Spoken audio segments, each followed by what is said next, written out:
জীবনে সুখ শান্তি খুবই কিন্তু ক্ষণস্থায়ী। আমরা প্রত্যেকটি মানুষই চাই সুখী হতে। তো সুখী হওয়ার জন্য মহাদেব দেবাদিদেবের এই 5টি গুণ তোমরা যদি নিজের মধ্যে গ্রহণ করো, তাহলে তোমাদের জীবন থেকে সমস্ত দুঃখ কষ্ট দূরে যাবে। নমস্কার বন্ধুরা, তোমরা সকলে কেমন আছো? আশা করি সকলেই ভালো আছো। তোমাদের ভালোবাসা ও আশীর্বাদে আমি এবং আমার পরিবারের সকলে অনেক ভালো আছি। আর এখন কিন্তু চলছে শ্রাবণ মাস। তোমরা যারা আমার ব্লগ দেখো, তোমরা সকলেই জানো যে আমি শ্রাবণ মাস করে সোমবারগুলো পালন করছি। আর আজকের ভিডিওটা কিন্তু সোমবারের না, আজকের ভিডিওটা কিন্তু রবিবারের ব্লগটা তোমাদের সঙ্গে শেয়ার করে নিয়েছি। আর সোমবার পালন করার আগেও কিন্তু রবিবারে অনেক কিছু করণীয় থাকে, সেটাই তোমাদের সঙ্গে আজকে শেয়ার করব। সম্পূর্ণ ভিডিওটি দেখার অনুরোধ রইল। যদি ভিডিওটি ভালো লাগে অবশ্যই চ্যানেলটি সাবস্ক্রাইব করে আমার পাশে থেকো। আর দেখো, সকাল সকাল চলে এসেছিলাম ছাদের উপরে, এসে ওয়েদারটা তোমাদের সঙ্গে শেয়ার করে নিয়েছি। আর এদিকে দেখো, আমার ছাদের উপরে ছাদ বাগানে কিন্তু 3টে স্টিক বেরিয়েছে রজনীগন্ধার।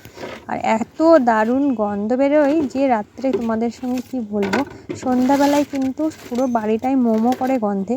আর এদিকে দেখতেই পাচ্ছ কিছু মাটি তুলে রেখেছি, এইগুলো কিন্তু গাছ লাগাবো বলে এই ডাব্বাগুলোকে বাদ দেওয়ার ডাব্বা, সেগুলোকে আমি কেটে গুছিয়ে নিয়েছি। আগে একটা ভিডিওতে তোমাদের সঙ্গে শেয়ার করেছিলাম, এগুলো কিন্তু এখন ছাদের উপরেই রেখে দিয়েছি। বাট এখনও মাটিটা তৈরি হয়নি বলে আমি এখনও গাছ বসাতে পারিনি।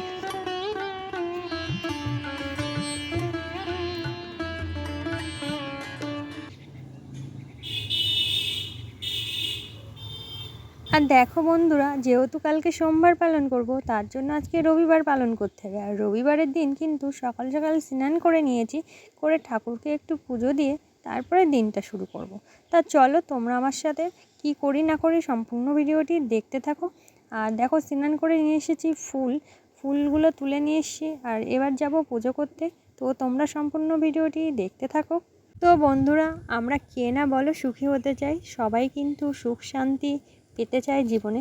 আর এই সুখ শান্তির গোপন রহস্যটাই তোমাদের সঙ্গে আজকে শেয়ার করি। দেবাদিদেব শিবের 5টি গুণ যদি তোমরা তোমাদের জীবনে গ্রহণ করতে পারো, তাহলে তোমাদের জীবন থেকে সমস্ত দুঃখ কষ্ট অভাব অনটন সবই কিন্তু দূরে চলে যাবে।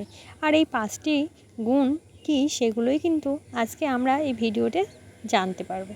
তো তোমরা ভিডিওটি সম্পূর্ণ দেখতে থাকো, আশা করি তোমাদের ভিডিওটি ভালো লাগবে। তো বন্ধুরা, তোমরা সকলেই জানো ভগবান ভোলানাথ যতটা ভদ্র ও শান্ত, ঠিক তার মধ্যে ততটা ক্রোধও আছে। আর ভগবান শিব হলেন এমন একজন দেবতা, যিনি দেবতা এবং অসুর উভয়ের দ্বারাই কিন্তু পূজিত হন। আর ভগবান শিবের ব্যক্তিত্ব এমন যে তা যদি আমাদের বোধগম্য হয়, তাহলে আমরা কিন্তু জীবনের ঠিক সত্যের কাছাকাছি যেতে পারি। তো এমন পরিস্থিতিতে এই পবিত্র শ্রাবণ মাসে তোমরা কিন্তু ভগবান শিবের উপাসনা করতে পারো এবং তার কাছ থেকে অনেক কিছু শিখতে এবং অনুপ্রাণিত হতেও পারো। যেমন সমুদ্র মন্থনের সময় ভগবান শিব কিন্তু বিষ পান করেছিলেন, যার জন্য আর কেউ প্রস্তুত ছিল না। এই গল্প থেকে তোমরা শিখতে পারো কিভাবে জীবনে আসা নেতিবাচক বিষয়গুলি কাটিয়ে উঠতে হয়। তো তোমরা এটি নিজের মধ্যে রেখে, এমনকি এটির মধ্য দিয়ে যাওয়ার মাধ্যমে তোমরা জীবনের ইতিবাচক বজায় রাখতে পারো। তোমরা ভগবান শিবের এই গুণ থেকে অনুপ্রাণিত হতে পারো। ভগবান শিব সর্বোপরি তার স্ত্রীর প্রতি ভালোবাসা এবং শ্রদ্ধা রাখার পাশাপাশি তার বন্ধুদের এবং ভক্তদেরও উপযুক্ত স্থান দিয়েছেন। ভগবান শিবের অনেক রূপ আছে, তা তার জীবনধারা হোক বা তার যে কোনো অবতার, তিনি প্রতিরূপে সম্পূর্ণ আলাদা। এ থেকে জীবনের প্রতিটি বিষয়ের খোলামেলাভাবে বেঁচে থাকার অনুপ্রেরণা তোমরা নিতে পারো। ভগবান শিব একবার ধ্যানে বসলে পৃথিবী এখান থেকে ওদিক ঘুরে যাক, কিন্তু কেউ তাকে বিভ্রান্ত করতে পারে না।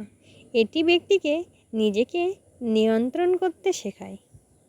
সরল জীবন উচ্চ চিন্তা ভগবান শিব কৈলাস পর্বতে বসে আছেন এবং বেলপাতার আর ধুত্রর ফল তার অতি প্রিয়।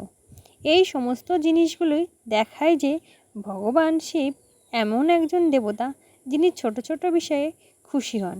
বন্ধুরা, তোমরাও যদি ভগবান শিবের এই 5টি গুণ নিজের মধ্যে আয়ত্ত করতে পারো, তাহলে তোমাদের জীবনেও কিন্তু সুখ শান্তির কোনো আর অভাব হবে না। তো তোমরা দেখতে পাচ্ছ আমি কিন্তু গুছিয়ে নিয়েছি আর কোথাও যাচ্ছি কোথায় বলো তো? কালকে যেহেতু সোমবার, তো এখন যাচ্ছি বাজারে।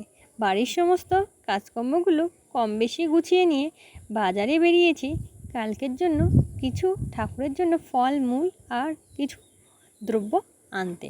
তো তোমরা দেখতেই পাচ্ছ আমি কিন্তু বাজারে চলে এসেছি, আর বাজারেতে কিন্তু আমার অন্য কাজও ছিল, সেটাও তোমাদের সঙ্গে একটু শেয়ার করে নেব।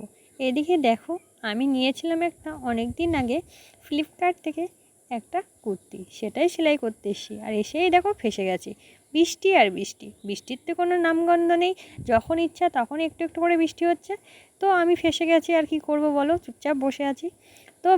তো বৃষ্টি হচ্ছিলো বলে ভিডিওটা আর কন্টিনিউ করতে পারিনি। আর এইদিকে দেখো চলে এসেছি বাড়িতে, আর যেহেতু সারাদিন আজকে কিছু খাওয়া হয়নি, এখন রান্না হচ্ছে, রান্না করব, তারপরে খাওয়া দাওয়া হবে। আর এদিকে দেখো আতপ চাল নিয়ে নিয়েছি, আর এখানে কত পটল আর আলু কেটে নিয়েছি।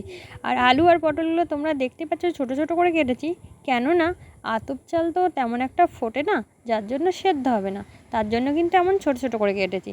অনেকে ভাবতে পারো যে এত ছোট কেন, তার জন্যই বলে দিলাম। তো এই যে রান্নাটা হচ্ছে, এটা কিন্তু আমি রাত্রে খাবো, আর এইটা রাত্রে সারাদিনের মধ্যে এটা খেয়েই কিন্তু আজকে আমার এই দিনটা শেষ হবে, বা সারাদিন কিন্তু এইভাবেই থাকবে।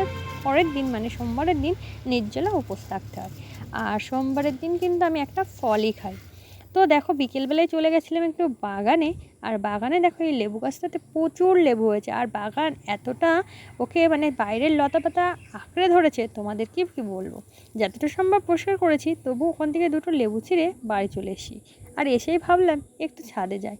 আর দেখো আগেই তো বললাম যে আমার এই রজনীগন্ধার গাছে 3টি স্টিক বেরিয়েছে, যে কি ভালো লাগছে আর কত দারুণ যে গন্ধ বেরোচ্ছে, তোমাদের সঙ্গে কি বলবো।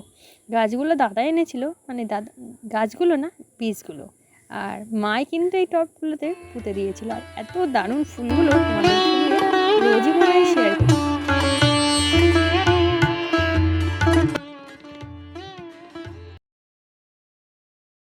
তো বন্ধুরা, তোমাদের সঙ্গে একটা সত্যি কথা শেয়ার করি, যখন আমি ব্লগ ভিডিও তোমাদের সাথে শেয়ার করতাম না, তখন কিন্তু সত্যি এই গাছগুলো, এই মেঘটা দেখো, আকাশটা কত দারুণ, তাই না? দেখো দেখে মনে হচ্ছে সূর্যটা ডুবে গেছে ওই দিকতে, এত দারুণ লাগছে। তখন হয়তো এতটা ভালোভাবে কখনো না অনুভবও করিনি। তো এখন তোমাদের সঙ্গে যেহেতু শেয়ার করি, তো মনে হয় যে এত দারুণ, একটু শেয়ার করি আমার বন্ধুদের সাথে। তো দেখো রাত্রে খাবার নিয়ে চলে এসেছি, আর আগেই বললাম ভাতটা কিন্তু ফেনা ভাত আর আলু সেদ্ধ, পটল সেদ্ধ আর ঘি, এই কিন্তু রাত্রের খাবার। আর পরদিন সোমবার, সেটা তো তোমরা ব্লগে দেখতেই পাবে। তো আজকের ভিডিওটি তোমাদের কেমন লাগলো অবশ্যই কমেন্টে জানিও। ভিডিও ভালো লাগলে অবশ্যই চ্যানেলটি সাবস্ক্রাইব করে আমার পাশে থেকো। সবাই ভালো থেকো, সুস্থ থেকো, টাটা।